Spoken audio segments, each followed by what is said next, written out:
हर हर महादेव, जय श्री राम। मैं पंडित गोविंद चतुर्वेदी। 7 सितंबर 2025 को ये जो चंद्र ग्रहण लग रहा है, इसके विषय में कुछ भ्रम की स्थितियां हैं। आइए इस पर कुछ विचार करते हैं। विक्रम संवत 2082 भाद्रपद शुक्ल पक्ष पूर्णिमा तिथि को ये चंद्र ग्रहण लग रहा है। अंग्रेजी तारीख में देखा जाए तो ये 7 सितंबर 2025 को ये चंद्र ग्रहण लग रहा है। इसके समय की बात की जाए तो इसका समय रहेगा रात के 9:57। 57 से प्रारंभ होगा, 1:27 तक ये चंद्र ग्रहण रहेगा। ये भ्रम की स्थितियां होती क्यों हैं? भ्रम की स्थिति इसलिए होती है क्योंकि स्थानीय पंचांगकर्ता अपने स्थानीय दिनमान का और जो स्थानीय समय होता है वहाँ का प्रयोग करते हैं। इसीलिए कभी कभी भ्रम की स्थिति उत्पन्न हो जाती है। कहीं कहीं ये ग्रहण का मान जो है रात के 10:30 बजे से बता रहे हैं। रात को 2 बजकर कुछ मिनट पर इसका मोक्ष बता रहे हैं। लेकिन हम आपको बताना चाहेंगे कि जहां हम रहते हैं, जैसे हम अयोध्या क्षेत्र में रहते हैं, अयोध्या में रहते हैं, तो यहाँ पर इसका मान जो रहेगा ये करीब करीब काशी विद्युत परिषद द्वारा जो स्थानीय पंचांग है हमारे यहाँ का, उसका मान जो है 9:57 से 1:27 तक का है। और ये भ्रम की स्थिति इसीलिए होती है क्योंकि जब आप काशी से दूर जाएंगे इसी पंचांग का जब इसका समय अंतर करेंगे, समय का संस्कार जब करेंगे, क्योंकि सभी जगह आप जानते हैं सूर्योदय और सूर्यास्त एक जैसा नहीं होता है। कहीं कहीं सूर्योदय में जो समय का अंतर आता है, ठीक उसी प्रकार तिथि के मान में भी अंतर आता है और इस चंद्र ग्रहण में भी इसके मान में भी अंतर आता है, जैसे जैसे काशी से आप दूर होते जाएंगे। लेकिन हम काशी के बहुत ज़्यादा दूर नहीं हैं हमारा, इसीलिए जो इसका समय रहेगा ये 9:57 से 1:27 तक रहेगा। जब आप काशी से दूर जाएंगे तो इसमें समय का संस्कार करना होता है। जी, अब आशा करते हैं कि आपको ये भ्रम दूर हुआ होगा कि ये जो अंतर आता है इसी कारण से आता है। इसमें कोई भी, क्योंकि चंद्र ग्रहण फिर उसी प्रकार जो है उसका समय बदलता रहता है। चंद्र ग्रहण में 9 घंटा पूर्व और सूर्य ग्रहण में 12 घंटा पूर्व सूतक लग जाता है। सूतक का आशय ये होता है कि जो भी पूजा पाठ या दैनिक क्रियाएं जो होती हैं, भोजन इत्यादि, भोजन, संध्या और आहुति, यज्ञ, जप, ये सब जप किया जाता है और हवन नहीं किया जाता है। देव विग्रह का स्पर्श नहीं किया जाता है। मंदिर के कपाट बंद कर दिए जाते हैं। कोई भी ऐसे भोजन नहीं किया जाता है।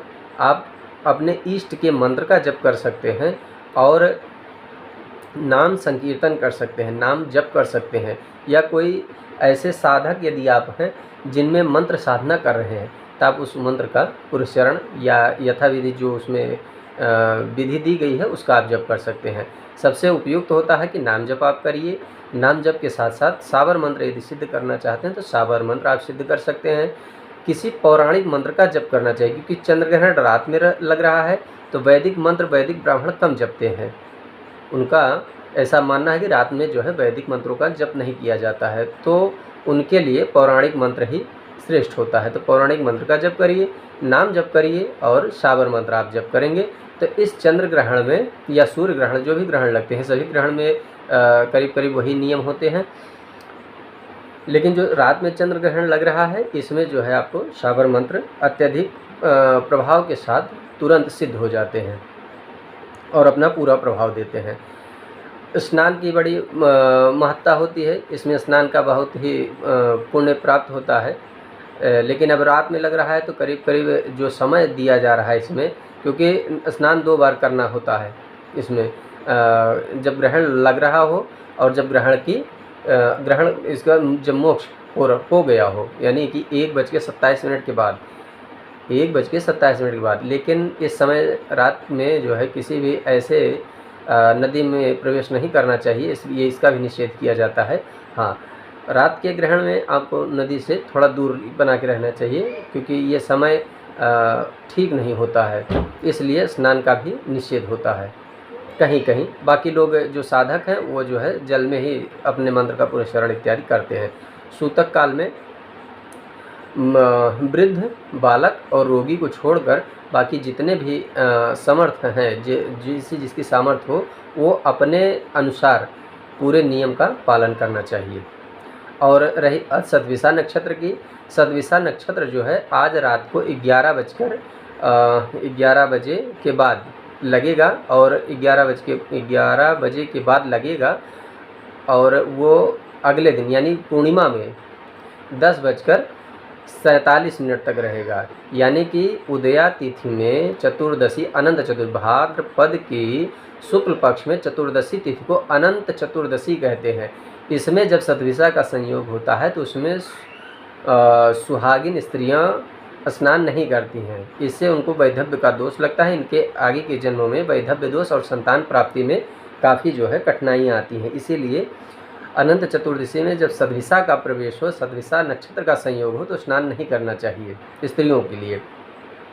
लेकिन इस बार ऐसा कुछ नहीं है, क्योंकि उदया तिथि में चतुर्दशी रहेगी और चतुर्दशी का व्रत किया जाएगा, लेकिन सतविसा का संयोग नहीं है और रात में हो रहा है 11 बजे के बाद, इसलिए ये इसका दोष समाप्त हो जा रहा है। अगले दिन सतविसा रहेगी, लेकिन उस दिन चतुर्दशी नहीं रहेगी, उस दिन पूर्णिमा तिथि लग जाएगी, शुक्ल पक्ष की पूर्णिमा तिथि लग जाएगी। इसलिए सतविसा का संयोग चतुर्दशी में उदया तिथि में नहीं हो रहा है, जब स्नान करने का समय होता है।